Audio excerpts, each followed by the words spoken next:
For those of you who are interested in growing medicinal herbs, you're probably already familiar with the concept of food being medicine as well.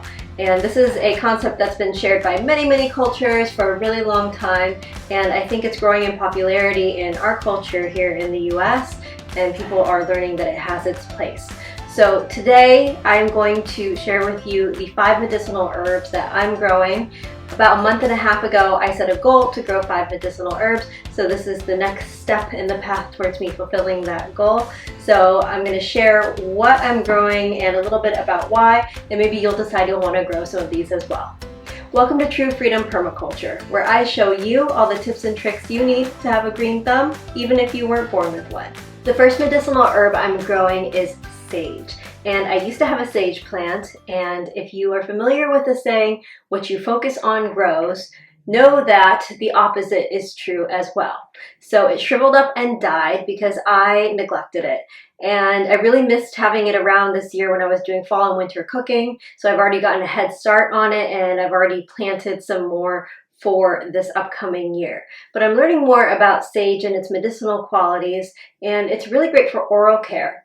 So you can make a gargle or a mouthwash out of it to ease sore throats. It's also really wonderful anti-inflammatory, and it's also antimicrobial. So it's great for combating bad bacteria in the body and also some harmful pathogens as well. Also, if you're breastfeeding, know that if you consume large amounts of sage, usually this is done via a sage tea, that it can reduce the amount of milk supply that you get in. So this can work either with you or against you depending on what your intended goal is. The second herb I'm growing is lemon balm, and this is just a really pleasant herb to have around. It's wonderful in tea blends, and it just adds a little bit of a citrusy perk to any tea that you make. True to its name, obviously it has a citrusy flavor, but it's also a member of the mint family, so it has some like earthy mint undertones as well. And it is wonderful for the nervous system, so it will soothe not only the nervous system, but also the digestive system. And its Latin name is Melissa, and so I like to think of like little phrases that help me remember things. So I always just think like, oh, Melissa, she's so calming, because yeah, that just helps me remind myself that lemon balm is soothing for the nervous system. The next herb is bergamot. Now you might be thinking, I know bergamot because I drink Earl Grey tea, which is delicious. But that bergamot is the bergamot orange. And this is something entirely different. It is the bergamot herb. And it's also known as bee balm. Its Latin name is monarda. It's also known as horse mint. So I'm sure it has other names too, but those are just some of the other common names that you might hear of.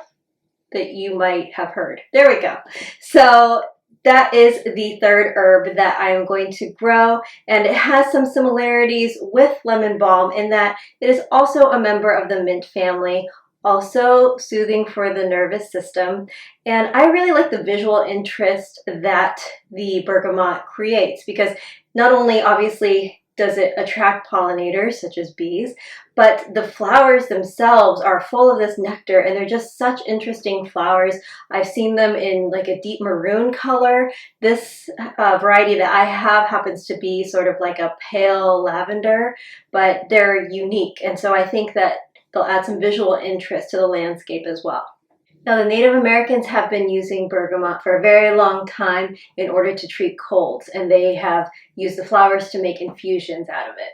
I'm also going to grow chamomile this year, and it's something that I already enjoy, like many of you, I'm sure, in tea form, either by itself or as part of a blend.